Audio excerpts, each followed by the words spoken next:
In the heart of the world's largest desert, there is a green scar that refuses to heal. We look at the pyramids and see a monument to human will, but the real story of Egypt is much more profound. The story of the Nile doesn't begin with humans conquering nature. It begins with nature kicking them out of paradise. 10,000 years ago, North Africa wasn't a sea of sand. It was a vast, lush savanna, a garden of massive lakes and wandering herds where nomadic tribes lived scattered across a green horizon. But then, the earth tilted. The rains began to fail. Paradise died. A wall of sand started to swallow the continent. Driven by fear and thirst, these wanderers were herded into a narrow, golden cage, a volatile, swampy river valley, the Nile. This wasn't a choice. It was a desperate struggle for survival. What follows is the story of how climate refugees invented the state, created the first god kings, and built mountains of stone to prove they could outlast the desert. This is the biography of the world's first superpower, a civilization born in a trap that built a legacy to outlive the sands of time.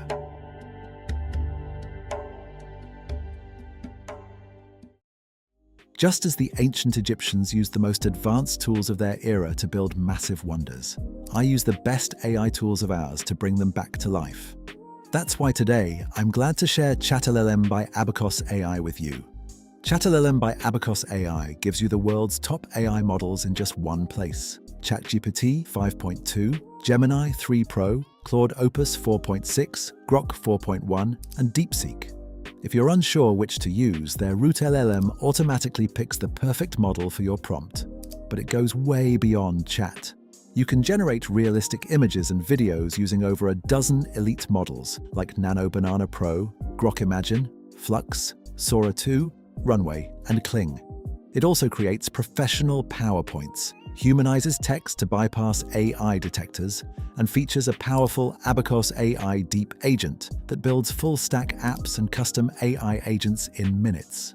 For just $10 a month, you get the absolute best models on the market. Forget about paying for dozens of expensive subscriptions. Visit chatllm.abacus.ai or click the link in the description and pinned comment to simplify your workflow.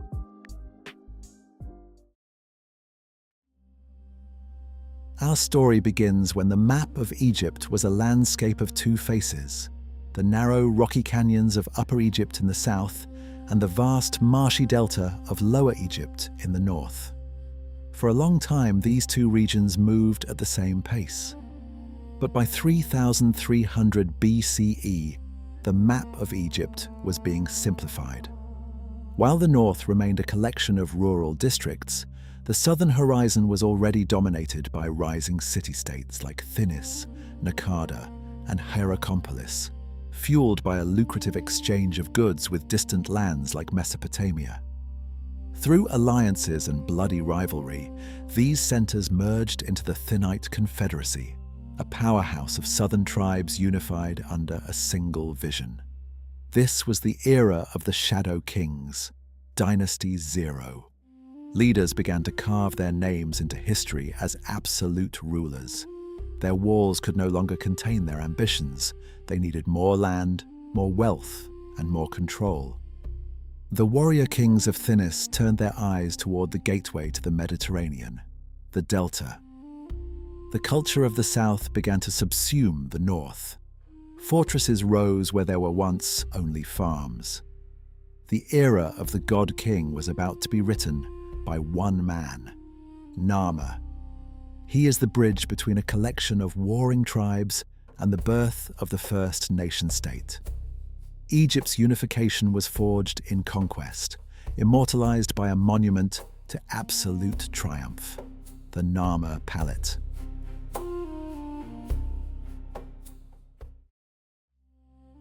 Found in the ruins of Hierakonpolis, the Narmer Palette is the world's first masterpiece of political propaganda.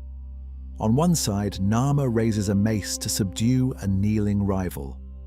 On the reverse, he marches past rows of his fallen enemies. The message was absolute.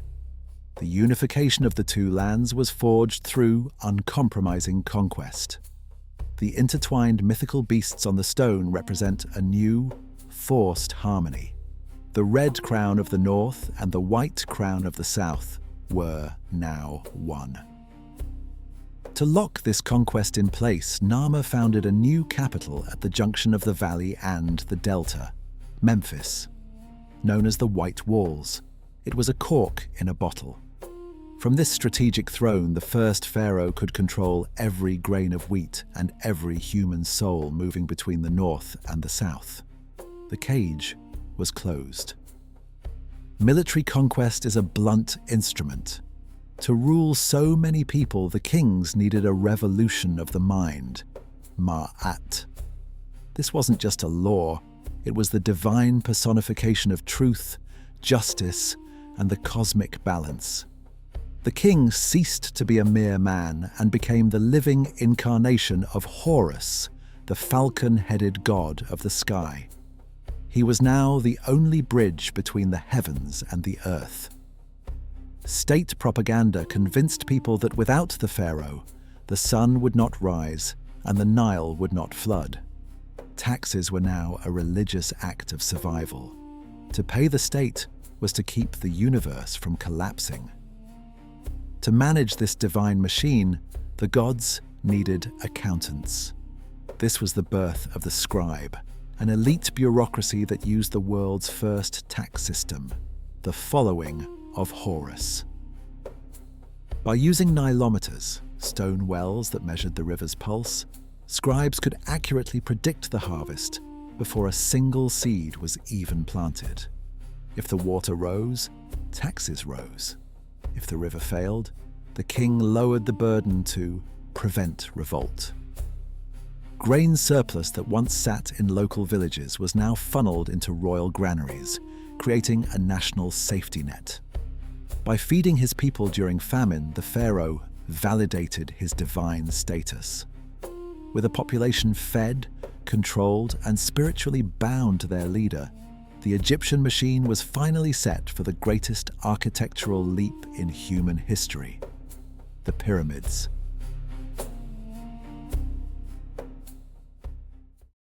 Around 2600 BCE, Egypt entered its first golden age, the Old Kingdom.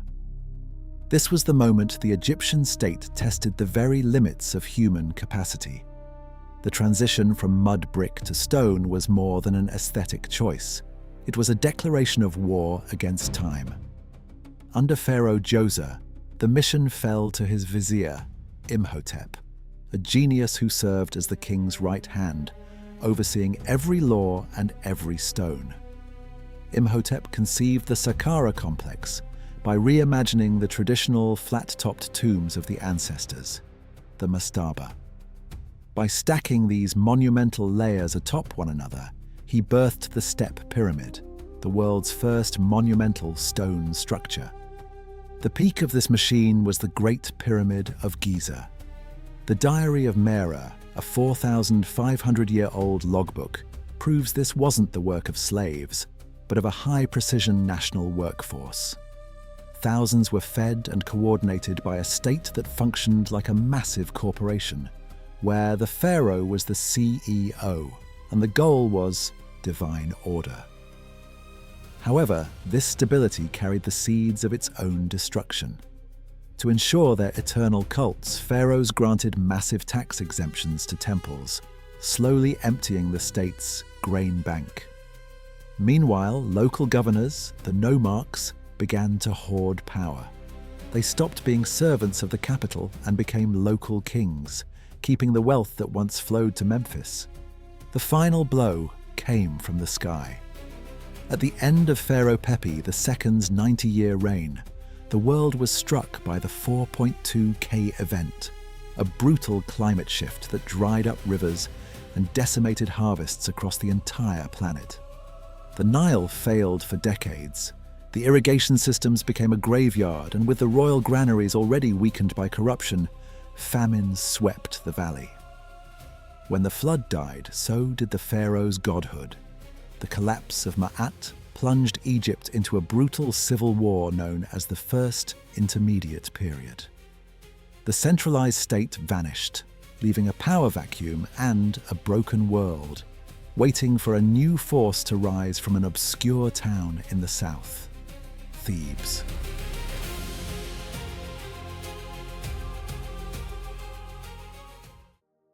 If the Old Kingdom was the age of stone, the Middle Kingdom was the era of the human face. After a century of civil war between the north and a rising southern town called Thebes, King Mentuhotep II finally crushed all resistance. Egypt was reborn, but it was psychologically transformed. The illusion of an infallible king was dead. The new order needed a new justification. A revolutionary ideology arose, the king as the shepherd of the people. The shepherd-king ideology reflected a more human and vigilant monarchy. The royal crook was no longer merely a symbol of power, but a tool of care, signaling that the pharaoh's legitimacy now rested on his ability to protect and provide for his people, rather than solely on his divine lineage. This era also saw the democratization of the afterlife. Hope for immortality was no longer a royal monopoly, but a reward for any citizen with a moral life. To fund this stability, Egypt turned to aggressive imperialism. In the south, they built a chain of high-tech fortresses in Nubia to secure the flow of gold. But the greatest victory was hydraulic. Haunted by memories of famine, the state transformed the Fayum oasis into a massive water savings account, creating a nation-scale insurance policy against the river's betrayal. However, this prosperity became a magnet for disaster.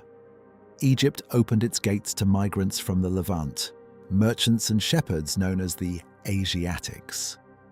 At first, they were a controlled engine for the economy, turning cities like Avaris into bustling trade hubs. But as the central government began to splinter, the grip on this immigrant population slipped. It was a Trojan horse. The threat wasn't a failing Nile or rebellious governors. The danger was already inside the gates. These shepherds were becoming masters, carrying technologies the Egyptians had never seen, weapons that would soon turn the hunters into the hunted.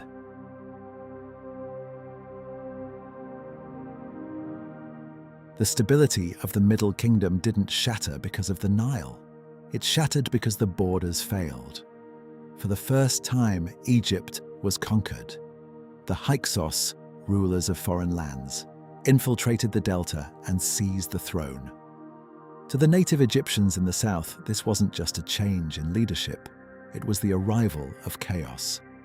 The Hyksos brought a technological apocalypse. While Egypt still fought on foot with copper, the invaders utilized the chariot and the composite bow. Egypt was forced to evolve or perish. The conflict turned personal when the Theban king Seqenenre was executed on the front lines. But his death sparked a fire. His successor, Ahmose I, mastered the enemy's own weapons, drove the Hyksos out of Avaris, and hunted them into Palestine. The gates were closed, but the Egyptian mind had changed forever. The desert was no longer a shield, it was a highway for invaders. To survive, Egypt had to control the lands where threats were born. This was the birth of the new kingdom. The pharaoh was no longer just a shepherd, he was a professional general. Egypt turned its society into a permanent war machine, marching north into Syria and south into Nubia to create a buffer zone. At this height of power, two titans defined the era. Hatshepsut chose wealth over war, reopening trade routes to the land of Punt and flooding Egypt with exotic gold and myrrh. But her successor, Thutmose III, the Napoleon of Egypt, brought the sword. Through 17 relentless campaigns, including the tactical victory at Megiddo, he pushed the empire's borders from the Euphrates to the deep south.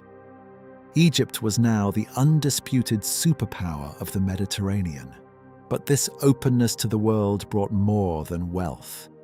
It brought dangerous new ideas that would lead to the strangest revolution in human history. Under the Sun King, Amenhotep III, Egypt reached its geopolitical zenith. Gold was so abundant it was said to be as common as dust. But this wealth created a state within a state, the priesthood of Amun. They controlled so much land and treasure that they began to rival the pharaoh's own authority. The counterattack came from his son, Akhenaten. His religious revolution, replacing the old gods with the solar disk, the Aten, was a calculated political strike to shatter the priesthood's power. He built a new capital in the desert and seized the temple's wealth. But while Akhenaten focused on theology, the empire began to fray. Vassals in Syria were swallowed by the rising Hittite Empire, and the king's isolation left Egypt vulnerable. After Akhenaten's death, the experiment collapsed. The boy king Tutankhamun was forced to restore the old gods, and the military eventually seized the throne. This gave rise to the Ramesside Dynasty, a line of generals obsessed with restoring Egypt's military prestige. The peak of this era was Ramesses II, the Great. He faced the Hittites at the Battle of Kadesh, the largest chariot battle in history. The thundering collision of thousands of war machines ended in a stalemate, leading to the world's first recorded international peace treaty. Ramesses II spent the rest of his 66-year reign building megalomaniac monuments like Abu Simbel to project a power that was becoming increasingly rigid. Beneath the surface, the machine was stalling. The temples again owned a third of the land, the army depended on foreign mercenaries, and the bureaucracy was bloated. While Egypt celebrated its glory, the world outside was changing. A wave of droughts and migrants was about to shatter the Bronze Age, and Egypt was on a collision course with the greatest catastrophe of the ancient world.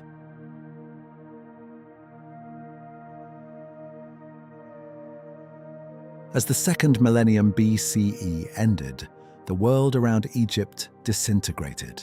The Bronze Age collapse, a perfect storm of drought and famine, toppled every major power in the Mediterranean. Egypt was the only superpower to survive the storm, but the cost would ensure it never regained its former glory. The threat came from the waves, a mysterious confederation of invaders known as the Sea Peoples. Pharaoh Ramesses III fought the last great defensive stand in pharaonic history, ambushing their fleet in the delta's narrow canals. Egypt won, but it was a Pyrrhic victory. The war emptied the treasury, and international trade, the state's lifeblood, lay in ashes. In the village of Deir el-Medina, hungry tomb builders organized the first recorded strike in history. By the 20th dynasty, royal authority evaporated. The high priest of Amun controlled more land and wealth than the pharaoh, shattering the country into the third intermediate period. As Egypt tore itself apart, a new power rose from the south, the kingdom of Kush. These Nubian kings saw themselves as the true guardians of Egyptian tradition. The Black Pharaohs of the 25th dynasty launched a holy war to save Egypt, reunifying the land and sparking a cultural renaissance. But this rebirth attracted a new, brutal predator, the Neo-Assyrian Empire. This was a technological execution. While Egypt relied on bronze, the Assyrians fought with the cold efficiency of iron. In 663 BCE, the unthinkable happened. The Assyrians sacked the holy city of Thebes, dragging away its sacred obelisks as trophies. The Kushites were driven south, and Egypt was left in ruins, ruled by foreign puppets. The era of absolute autonomy was over. Egypt was entering its late period, a sunset age where survival would depend not on its own strength, but on the dangerous skill of negotiating with the rising empires of the world.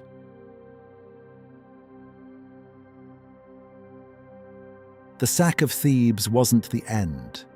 In a final display of resilience, Egypt reinvented itself under the Saite kings. Pharaoh Psamtik I realized that to survive, he needed to embrace the world. He hired Greek and Carian mercenaries, bronze-clad hoplites, to unify the land. This reopened Egypt to the Mediterranean, injecting silver and trade into a resurgent economy. This Saite Renaissance was fueled by a powerful nostalgia.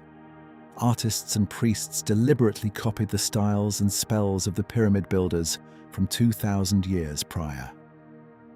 It was a political shield. By reviving the forms of their glorious ancestors, the Saite pharaohs were claiming the legitimacy of the gods, dressing a modern, multicultural state in the sacred robes of the past. But the geopolitical tides were shifting. In 525 BCE, the Persian Empire arrived. At the Battle of Pelusium, Egypt was defeated and turned into a satrapy, a mere province of a Persian world. Egypt became a breadbasket for Persepolis, its wealth drained to fuel a foreign throne. The Egyptian spirit made one final stand. In 404 BCE, a successful rebellion launched a 60-year window of independence under the 30th dynasty. The last native pharaohs, like Nectanebo II, began a frantic program of temple building and fortification, racing against time. They used the cult of sacred animals as fierce markers of national identity against the rising eastern tide. In 343 BCE, the nightmare returned. A massive Persian invasion shattered the delta's defenses, and Nectanebo II fled south into Nubia. He was the last native Egyptian to ever rule the Nile. When Alexander the Great arrived a decade later, he was welcomed as a liberator, not a conqueror. He was crowned pharaoh, but the existential cost was absolute. For the next 2,000 years, the Nile would be ruled by foreigners. The arrival of Alexander the Great in 332 BCE was a radical rupture.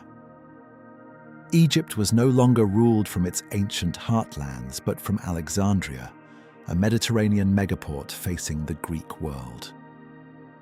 Alexander won the people by embracing their gods, even trekking to the Siwa oasis to be declared the son of Amun. To the Egyptians, he was a liberator. To history, he was the architect of a new, hybrid world. After Alexander, his general Ptolemy I turned Egypt into a vast private estate. The Ptolemies perfected the centralized state with corporate efficiency, replacing barter with coins and imposing monopolies on everything from oil to beer. This created a two-tiered society, a Greek-speaking elite in Alexandria and an Egyptian majority laboring in the fields. To keep the peace, they built magnificent temples like Edfu and invented a hybrid god, Serapis, to bridge the gap between Zeus and Osiris. Technologically, Egypt surged. Innovations like the Archimedes screw pushed irrigation further than the floods ever could. But this glittering wealth masked internal rot. Extreme taxation triggered the Great Revolt of Thebes, where native kings reclaimed the south for 20 years. Though the rebellion was crushed, the dynasty emerged weakened and fractured by bloody family feuds.